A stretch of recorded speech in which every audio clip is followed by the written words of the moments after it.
John and I are back for day 3 of the McFarlane Virtual Trade Show. We've got a few more new products to share with you and a special guest star planned. So let's get started. It's pretty exciting for us when we get to help represent other PMA manufacturers in the industry. And recently we have been named a distributor for both AWI and Acorn welding exhaust systems. We keep a full line of inventory here of their exhaust systems and components, everything from collectors to the tailpipes and everything in between. But you know, as examples of what we have of theirs is, you know, both of these companies take great pride in their work and in their designs. Where they've needed to improve materials based on longevity of components, they've done things like switch to Inconel in areas that get high fatigue and high heat.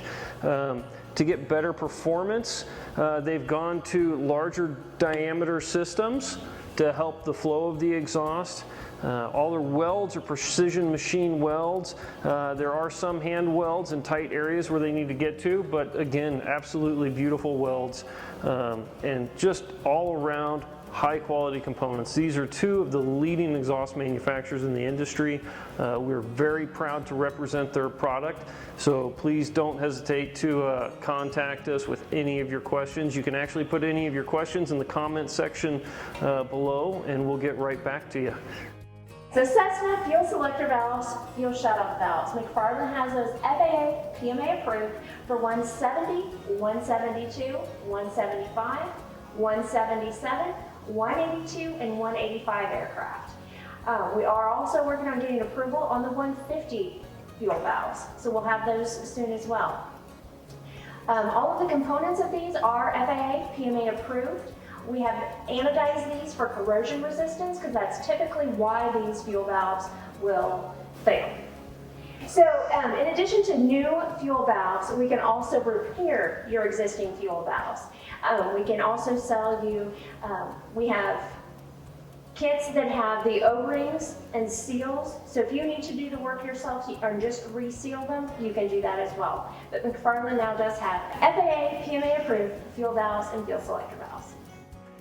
What I'd like to talk about is seat rails, and more specifically, the cargo rails on the Cessna 208 and 208B Caravan. Those rails are prone to corrosion due to how the floor sits on top of them. And because of this, that's really the only reason why those rails ever get replaced. So on ours, we have coated the entire underside of this rail all the way up to where that floorboard rests. The inside of the actual track, where your seat feet or any of your cargo fittings are going to reside, has been anodized, but we put the additional coating to help prevent against corrosion. This is unique to the Caravan, but you know, Caravan rails aren't the only rails that we handle. We've been doing seat rails for years, and actually Autumn has one in her hand. Autumn, really, we're more than 6 feet apart. You don't need to have your mask on. That's true, John. Thank you for the reminder. Now I can talk to you about our Cessna seat rails. We do also have them for the Piper aircraft as well. What's the newest in that entire line will be our aft rails for the Cessna 200 series. Many of you have asked for these for many years, and so now we can finally say, yes, we have them, they're approved, they're in stock, so we can do both the forward positions as well as the aft. We also have, in addition to all of our seat rails, we can also do the rollers, the roller housings. We've got all of the attached hardware. So we have everything that you need in order to install these in your aircraft. Okay, we've got a special guest star, Mr. Dave McFarlane. He'd like to talk to us about our MT propellers.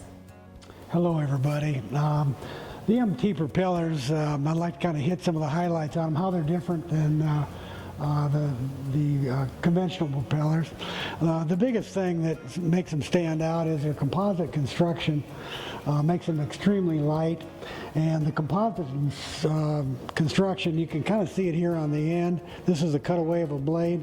It's a very complex matrix of different grain structures. a natural wood. It's a special spruce wood that gives us tremendous fatigue resistance and extreme strength.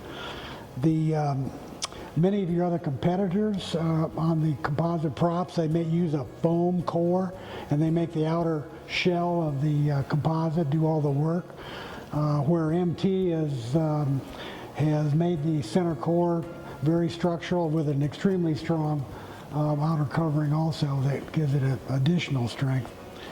The wood that is used in the composite construction is grown at high altitude. It's grown in Austria.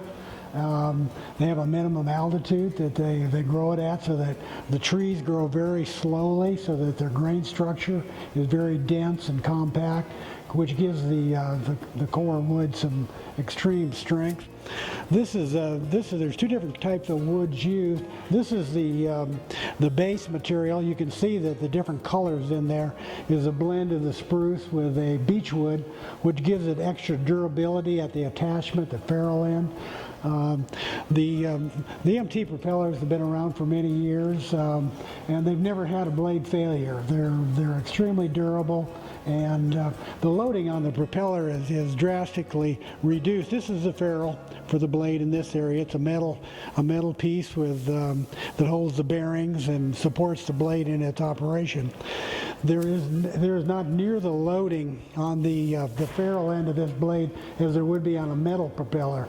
The metal aluminum blade has got so much more weight that the centrifugal force is much greater. The lighter weight of the composite propeller lightens the load on everything. Though there's less hub stress, there's less stress on your crankshaft. The whole aircraft suffers less stress from the high centrifugal loading. One of the main advantages of the MT blades is it runs a nickel cobalt leading edge. The nickel cobalt is much more durable, much harder, much more resistant to rock, nicks, pickup, sand, small particles that the propeller picks up off the runway. And it goes back further than a long ways, so that it gives a lot more protection. But one of the biggest advantages of the MT propellers is that their natural resistance and smoothness when it comes to vibration. The actual solid wood or laminated wood core with a composite covering makes them where they will absorb vibration instead of generate it. A solid metal propeller, especially when it's under high stress and centrifugal force, if you got a little rock nick or something on your leading edge, like you all know, it'll have a tendency to put a stress concentration that will propagate a crack, and that can fairly quickly go across the blade and cause a blade failure, or at least it's going to cause maintenance where you got to immediately dress it out and spend a lot of time on maintenance of it. Where there is no stress in this propeller, you can nick it anywhere you want. You can take and damage the outer skin on it. You can do whatever you want, and there is no high stress concentration. By the nature of the construction, it dissipates the vibration. There's no vibration energy that'll cause stress risers to continue to propagate a crack. The repairabilities of these blades are amazing.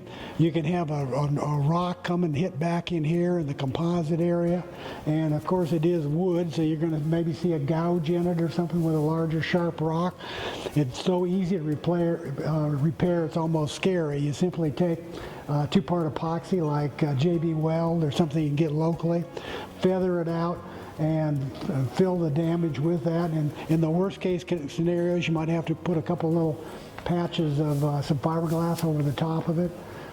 They sand it out and paint it. It's a very quick and simple process, and this maintenance is allowed by the owner. There's actually a manual for the owner to repair the propeller, and it gives the limits of the damage that they can repair. So if you're in the backcountry with one of these airplanes and you pick up a nasty rock, gouge or nick or something, it's really a minor issue. You can fly the airplane home, and when you get home, get out the epoxy and a little sandpaper, and you can fix it. Their propellers will outperform most anything out there. They'll get off the ground quicker. They'll cool the engine better because they've got a little more shape down here in this root area that pushes air into the engine cowling, especially at slow speed. But the biggest characteristics of them is you're going to get more pull power. I've had an MT prop on my old 175 with a 180 Lycoming on it for 4 or 5 years now, and the pull power, the takeoff performance is just almost amazing. Difference between it and the standard old Hartzell prop. The overall weight savings. This was particularly important on my airplane because my old conversion was slightly nose heavy like a lot of the early Cessnas are, and by taking 18 pounds off the nose, it made a drastic difference in the weight and balance and the flaring characteristics and how the airplane flew. And of course that's another 18 pounds, it's over 2 gallons of fuel that you can carry that you couldn't before. You will not be disappointed in an MT. I think everybody that's ever flown one would have to say that it's probably one of the best improvements you can make on the airplane. We're going to talk about bonding straps. We're going to have Dave explain to us as well on the bonding straps that are FAA PMA approved for Cessna aircraft. We got a lot of requests that from especially the big flight schools that they would have to replace the bonding straps fairly often on the elevators, the rudders and things on their newer Cessna training fleet. So we took and looked at it, and FAA made some that replaced the original bonding strap. They're simple braided little straps with a swaged on eyelet on the end, and they go between the horizontal stabilizer in the elevator or the vertical stabilizer in the rudder, and they kind of bond the electrical energy from the whole airplane that goes through the movable controls. So while we were developing the bonding straps for that application for the movable surface, we also went in and picked up the rest of the strap line. That they ground the alternator, they ground the navigation lights. They're used in many applications throughout the airplane, and many of them are getting old. They get corrosion underneath the fittings. They don't really bond as well as they should, and they get general degradation from the many years in service. So we have a replacement that lasts a little longer, does the job well. Very good. Thank you, Dave. You bet. Well, that wraps up our virtual trade show. Thank you so much for watching these last few days. We can't wait to see you again soon. We hope you and your families are staying safe and healthy, and everyone at McFarlane appreciates all the essential workers, healthcare professionals, and frontline heroes working every day. There's some of you out there donating your time, airplanes, and resources to fight this pandemic, and we want to thank each and every one of you. We'll see you again soon. Take care.